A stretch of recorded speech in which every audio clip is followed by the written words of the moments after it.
귀한 찬양 감사합니다. 하나님 말씀 함께 나누겠습니다. 구약 성경 여호수아 7장 6절에서 11절 말씀 보겠습니다. 구약 328쪽에 있습니다.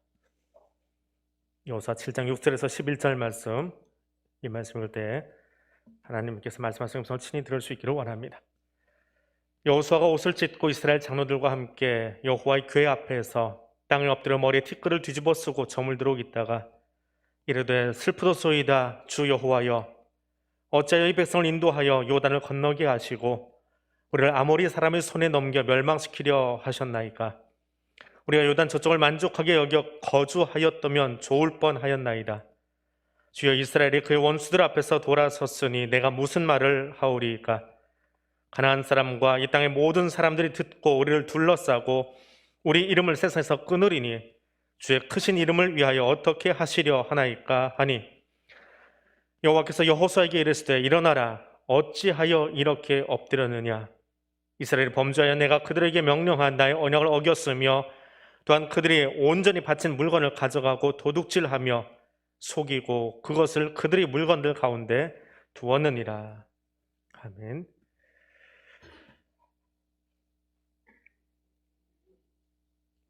역사는 무엇입니까? 그냥 과거에 있었던 사건 혹은 과거에 우리가 행한 일을 그냥 단어로는 역사라고 합니다. 사실로서의 역사입니다. 또 한편으로는 지나간 역사를 보면서 과거의 일이 오늘 나에게 어떤 의미가 있는가, 그걸 되짚어 보는 것, 그것을 역사의식이라고 합니다. 역사의식은 역사를 내 사건에서 다시 재구성하면서 동시에 어떤 관점으로 그것을 들여다볼 것인가 하는 것입니다. 그래서 역사는 과거가 아니라 늘 현재입니다. 과거형으로 머무는 역사는 없습니다. 오늘 역사를 되짚어 본다라고 하는 것은 그런 의미입니다. 그렇다고 해서 과거에 일어난 일을 모두 역사라고 말하지는 않습니다. 엊그제 옆집에서 애를 낳습니다.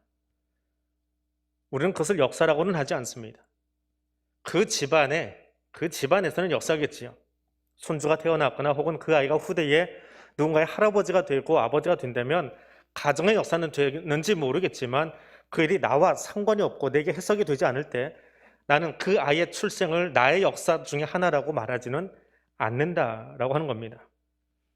무수한 사실들 가운데 어떤 사건, 어떤 이야기가 지금 내게 어떤 의미가 있느냐라고 해석될 때 우리는 역사라고 말합니다. 오늘 본문은 가나안 땅에 들어온 이스라엘 백성들이 치른 두 번째 전쟁, 아이성 전투에서 패배한 이후에 일어난 사건입니다.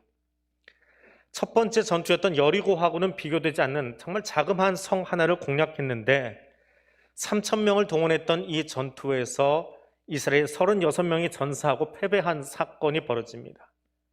이 일 후에 이스라엘 백성들의 마음이 물같이 녹아졌다라고 말하고 그 일에 대해서 책임을 느낀 여호수아가 옷을 찢으면서 하나님 앞에 엎드립니다. 그리고 역사적인 사건 하나를 그의 입으로 끄집어 냅니다. 오늘 그 이야기를 가지고 함께 말씀을 나누려고 합니다. 여호수아가 옷을 찢고 머리에 티끌을 뒤집어 썼습니다. 패한 이후에 지도자들이 곧잘 하는 행동 가운데 하나가 잘못했다라고 하는 것입니다. 티끌을 머리에 올려놓는 이 행동은 자기 신체 부위 가운데 가장 중요하다라고 여기는 머리 위에다가 재를 얹어놓음으로 말미암아서 나는 이 재만 또 못한 인간입니다, 스스로 굴욕스러운 자리를 자처하는 그런 이스라엘 사람들의 행동 방식입니다. 내가 이렇게 비천하게 낮아집니다. 나는 참 하는 것 아무것도 없습니다. 하나님께서 말씀해 주셔야 되겠습니다 하면서 하나님의 음성을 듣기 위한 겸손하게 낮아지는 자세 가운데 하나가 머리에 재를 뒤집어 쓴 겁니다. 그리고 여호수아가 이렇게 이야기합니다. 주 여호와여, 어찌하여 이 백성을 인도해서 요단을 건너게 하셨습니까? 아이성 패배를 이야기하지 않습니다. 그 앞에 있었던, 길게 잡아 한 달 아니면 몇 주 전에 있었던 사건이지요. 출애굽 1세대가 경험했던 가나안의 첫 번째 사건, 요단강 도하, 요단강을 건너는 일입니다. 이스라엘 스스로 다리를 놓거나 부교를 설치하거나 돌멩이를 가져다가 징검다리를 놓은 것이 아닙니다. 여호수아는 분명하게 말합니다. 하나님께서 우리로 요단을 건너게 하셨습니다. 그런데 강을 건너는 것이 중요한 것이 아닙니다. 하나님께서 건너게 하셨다라고 하는 것이 중요한 겁니다. 건넌다라고 하는 이 단어는 구약 성경에 550번이나 사용된 아주 흔한 단어입니다. 강을 건너거나 빨리 가라고 재촉하거나 혹은 조금 바꾸어 사용해서 솔로몬의 부요함이 다른 사람을 뛰어넘었다, 그의 부요함이 다른 사람보다 더 뛰어나다라고 할 때도 이 단어를 씁니다. 번역을 조금씩 다르게 할 뿐이죠. 같은 단어를 씁니다. 그래서 550번이나 쓰였습니다. 근데 여호수아가 이 단어를 가지고 과거의 사건을 회상합니다. 그리고 그 건넌다라고 하는 단어 앞에 하나님을 언급합니다. 하나님이 이 백성으로 하여금 요단을 건너게 하셨습니다. 원문에는 좀 부자연스럽지만 이 단어가 2번 반복됩니다. 우리말로는 그냥 건너게 했다 한 번 번역을 해버렸는데, 하나님이 건너게 하지 않으셨습니까? 근데 그렇게 건너게 하셔놓고 가나안에 와서, 여기 와서 이제 우리 마음이 녹도록 아이성 앞에서 패배하게 하시면 왜 그러십니까? 어찌된 이유입니까? 그때 건너게 하신 그 이유가 대체 뭡니까? 라고 그 사건을 회상하며 의미를 여쭈어 보고 있는 것입니다. 여호수아는 하나님께서 이스라엘로 하여금 요단을 건너게 하신 그 건너게 하신 역사적 의미를 다시 한번 되짚어보고 싶었던 겁니다. 과거에 신기했던 경험이 아닙니다. 다른 민족들은 경험하지 못했던 요단강 도하 사건을 말하자고 하는 팩트, 사실을 이야기하자는 것이 아닙니다. 강을 건넌 역사적 의미를 알고 싶은 겁니다. 하나님이 이 강을 건너게 하신 것은 내가 알기에는 가나안 정복인데, 그 가나안 정복의 시작이 요단강 도하 사건인데 왜 아이성 앞에서 계획에 차질이 생겼습니까? 의미를 알고 싶습니다. 그래서 가장 겸손한 모습으로 머리에 재를 뿌리고 그걸 뒤집어 쓰고 하나님 앞에 무릎을 꿇었습니다. 하나님이 이스라엘로 하여금 요단을 건너게 하신 것은 어떤 이유입니까? 단지 가나안 점령이라고 하는 목적만 있는 것은 아닙니다. 여호수아가 기억해야 될 말씀이 있었습니다. 여호수아가 시작하기 전에 앞에 있는 모세오경 제일 마지막 책 신명기에는 하나님이 이스라엘을 선택하신 이유를 반복해서 이야기하고 있었습니다. 무엇입니까? 하나님은 이스라엘을 거룩한 백성, 성민 삼기를 원하셨습니다. 하나님은 저와 여러분을, 우리를 하나님의 거룩한 백성, 성도로 세우기를 원하셨습니다. 교인 세우는 거 아닙니다. 교인 숫자 드리는 것이 아닙니다. 하나님이 지금 내게 바라시는 것은 거룩한 삶을 살아가는 사람, 그것도 한 사람이 아니라 거룩한 백성의 무리들, 성도로 세우기를 원하셔서 저와 여러분을 부르신 겁니다. 그 목적으로 요단을 건너게 하셨습니다. 그것이 신명기에 반복해서 나오고 있습니다. 그런데 잊었습니다. 이스라엘이 성민 되게 하시려고 강을 건너게 하신 하나님의 그 역사적 사건의 의미를 잊어버린 겁니다. 특별한 일을 행하시면서까지 이스라엘로 하여금 가나안에 입성하도록 도우신, 인도하신 하나님을 잊은 겁니다. 기억하십시오. 반드시 기억하십시오. 하나님은 저와 여러분을, 우리를 저 많은 사람들 가운데서 한 사람이 아니라 거룩한 백성, 성도로 부르기 위해 이 자리에 세우셨음을 기억하며 살 수 있기를 원합니다. 여호수아가 계속해서 묻습니다. 묻는 이유는 이해가 되지 않아서 묻습니다. 9절입니다. 주의 크신 이름을 어떻게 하시려 합니까? 주의 크신 이름을 위하여 어떻게 하시렵니까? 아이성에서 진 이 소문, 아이성 패배 소문이 세상에 다 퍼졌습니다. 가나안 족속들이 다 알 겁니다. 이제는 가나안의 6족속이 그렇게 이야기할 거라고요. 야, 저 이스라엘 알고 봤더니 별거 아니구나. 저 조그마한 성 하나도, 인간적인 생각으로는 3,000명만 동원하면 무너뜨릴 수 있는 그 작은 성 하나도 제대로 공략하지 못하는 별 볼 일 없는 민족이구나. 거기서 끝나지 않습니다. 그들을 인도하는 신 여호와, 야, 그것도 별거 아니네. 이스라엘이 그 앞에서 패배하고 돌아가도록 내버려 두는 어줍지 않은 신이네. 하나님의 이름이 땅바닥에 떨어졌습니다. 하나님 어떻게 하시려고 우리를 이렇게 지게 하셨습니까? 우리의 문제가 아니라 하나님의 이름이 땅에 떨어졌습니다. 그 이름을, 당신의 이름이 땅에 추락하는 이 일을 어떻게 하시려고 이 일을 하셨습니까? 어찌하시렵니까? 그것이 9절의 질문입니다. 자신들의 패배로 말미암아 하나님의 영광이 가려졌고 그 이름의 위상이 땅에 곤두박질 쳐버렸습니다. 그때 하나님의 답은 무엇입니까? 하나님은 이스라엘이 요단을 건너서 가나안에서 치른 첫 번째 전쟁, 여리고 전투에서 딱 한 가지만 요청하셨어요. 무엇입니까? 그 성의 모든 것을 진멸하라 라고 말했습니다. 이것을 우리는 헤렘 전투라고 부릅니다. 하나님께 바쳐야 될, 마땅히 돼야 될 전투를 치르고 있는 것입니다.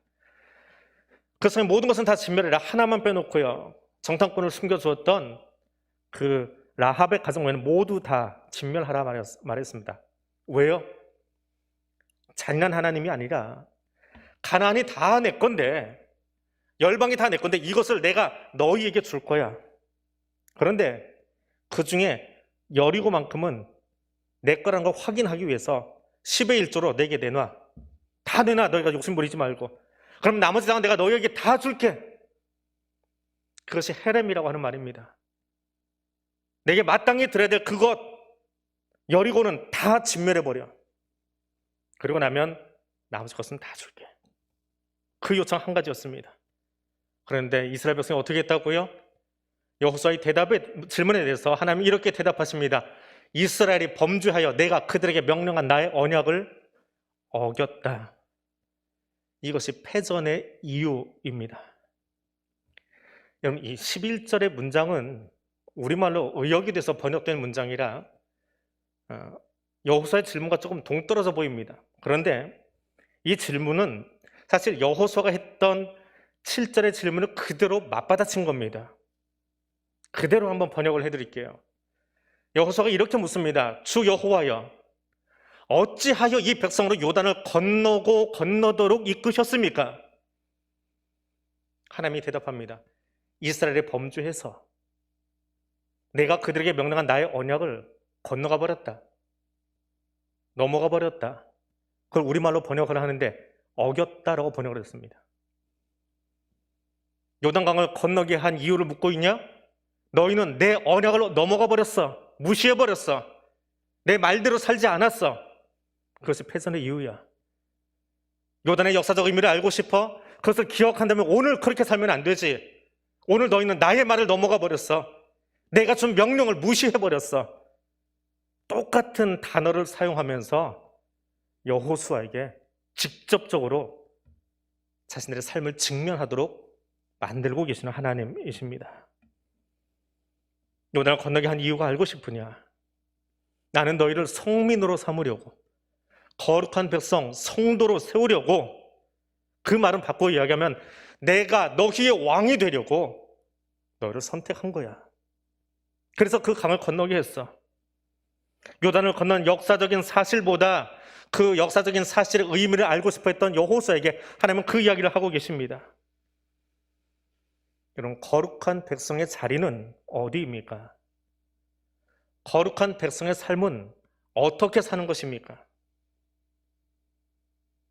거룩한 백성 되십시오. 그러면 어떤 자세가 되십니까? 어떤 마음이 들으십니까? 간단합니다. 거룩한 백성으로 사는 것은 나를 부르신 그 하나님, 왕 중의 왕이신 하나님을 나의 왕으로 인정하고 그분 앞에 철저하게 순종하며 사는 것입니다. 이제 여러분 자신에게 한번 물어보십시오. 여러분에게 하나님은 진정한 여러분의 주님, 왕이십니까? 그분에게 전적으로 순종하며 그 말씀을 따라 살고 있습니까? 그것이 거룩함의 출발점입니다. 오늘 그 삶을 살아가는 주의 거룩한 백성 되시기를 바랍니다. 이스라엘은 역사 속에서 요단강을 건넜습니다. 요단을 넘어섰습니다. 그리고 지금 본문에서 이스라엘은 여리고 전투 뒤에 하나님의 언약을 넘어가 버렸습니다. 어겼습니다. 히브리어로 아바르, 이 단어가 여호수아의 질문에도 하나님의 대답 속에도 동일하게 등장합니다. 넘어섰습니다. 아바르, 너희가 아바르 했다. 나는 요단을 아바르 시켰는데 너희는 내 언약을 아바르 해버렸다. 그것이 여호수아의 귀에 들립니다.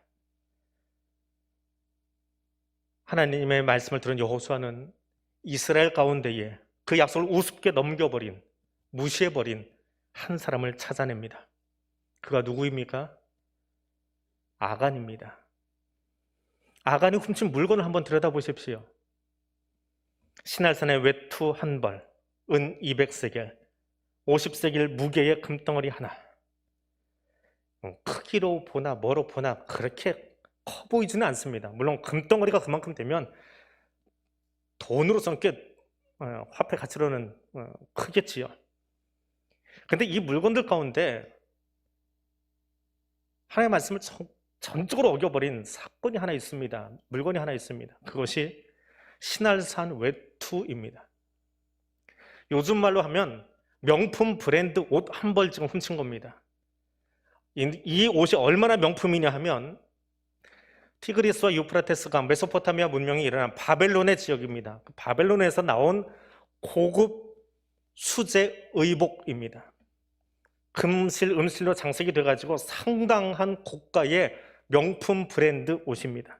근데 이게 명품 정도로 끝나는 것이 아니라 니무롯 왕국에서 제작되어진 옷인데 이것은 왕족이 입는 옷이라고 그래요.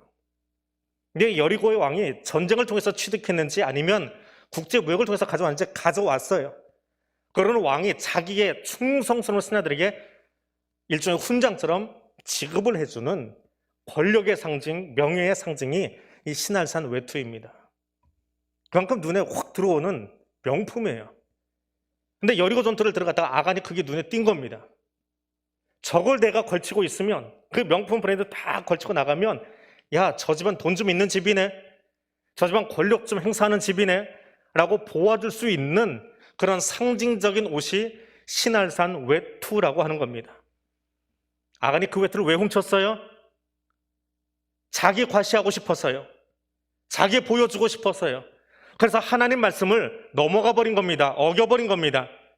도적질의 문제가 아니라 자만심 때문에, 자기 욕망 때문에 하나님 말씀 정도는 아주 하찮게 어겨버리는 넘어선 행동을 한 것입니다.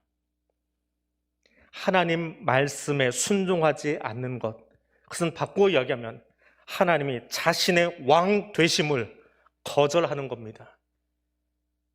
하나님을 주님으로 입술로는 부르짖는지 모르겠지만 그 사실을 부인하는 것입니다. 하나님은 지금 여호수아에게 그렇게 언약을 넘어가 버린 그곳에서 회개와 변화를 요청하고 있습니다. 7장을 보십시오. 아이상 그까짓 거 뭐 물어볼 필요 뭐 있어? 여리고도 넘어뜨렸는데 그 정도면 3,000명이면 됐지. 이것저것 따지지 말고 그냥 해. 아이성 첫 번째 전투에 이스라엘은 여호수아는 하나님께 기도도 하지 않았습니다. 3,000명이면 돼. 인간적인 판단으로 다 끝내버렸습니다. 그리고 전쟁을 치루었습니다.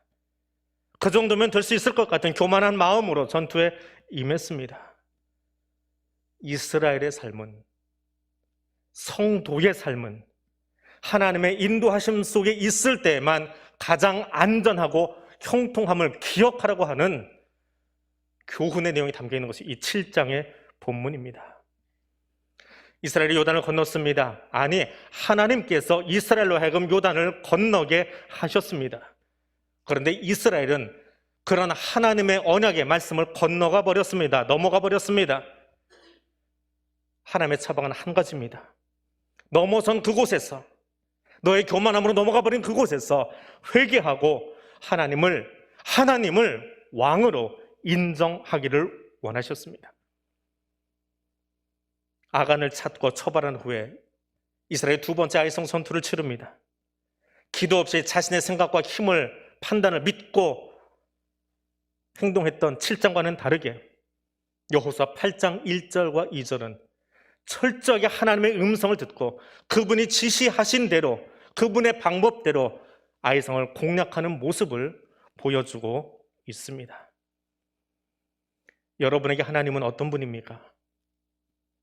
하나님을 나의 주, 나의 왕이라고 고백하십니까? 그러면 하나님의 언약의 말씀을 전폭적으로 신뢰하고 순종하십니까? 마땅히 태워야 할 교만과 욕심을 땅에 묻어두고 감추어두고 살고 있지는 않습니까? 아간처럼 또 그 교만을 내 침상 밑에 감추어두고 아닌 것처럼 살아가고 있지 않습니까? 그 옛사람의 옷을 다 태우기를 원합니다. 하나님은 저와 여러분을 성민으로 살도록 부르셨습니다. 그래서 건너게 하셨습니다. 세상 가운데서 구별하여 오늘 이곳에 예배자로, 성도로 부르셨습니다. 부활하신 예수 그리스도의 십자가 은혜로 옛사람의 옷을 벗어버리고 새 사람의 옷을 입도록 하셨습니다. 하나님은 저와 여러분이 세상에서 정욕 때문에 부패하는 사람이 되는 것이 아니라 하나님 성품에 참여하는 자가 되게 하시려고 부르셨다라고 베드로후서 1장 4절에서 우리에게 말씀하고 계십니다. 이로써 그 보배를 곧 그렇게 큰 약속을 우리에게 주사 이 약속으로 말미암아 너희가 정욕 때문에 세상에서 썩어질 것을 피하여 신성한 성품, 하나님의 성품에 참여하는 자가 되게 하려 하셨다라고 우리를 구별하신 이유를 분명하게 들려주고 있습니다. 부활절 두 번째 주일, 부활의 삶을 사는 여러분, 하나님께서 원하시는 거룩한 성도의 삶이, 예수 그리스도를 닮은 성품이 나의 삶이 되도록, 그래서 내 삶 속에 성령의 열매가 맺혀지는 기쁨의 삶을 살도록 살아가는 구별된 하나님의 백성 되시기를 주님의 이름으로 부탁드립니다. 기도하겠습니다. 거룩하신 하나님, 우리의 죄를 속하여 주시려고 십자가에서 죽으시고 부활하신 주님 감사합니다. 우리를 하나님의 거룩한 백성으로 부르심을 인하여 감사합니다. 그러나 우리의 연약함이 부르심에 합당하지 못하게 살며 옛사람을 온전히 벗지 못한 모습을 이 시간 회개합니다. 마땅히 넘어서야 할 것을 넘지 못하고 말씀을 어겼던 우리의 잘못을 회개합니다. 그리스도 예수 안에서 구속고 죄사함을 받은 새로운 피조물로 살도록 부르신 주님, 말씀 안에서 교회와 민족이, 그리고 내가 회복의 자리로 나아가기를 원합니다. 이전 것은 지나가고 새 사람 되기를 원합니다. 예수 그리스도의 거룩한 성품에 참여하는 자가 되도록 성령님 나를 도와 주시옵소서. 예수님 이름으로 기도드립니다. 아멘.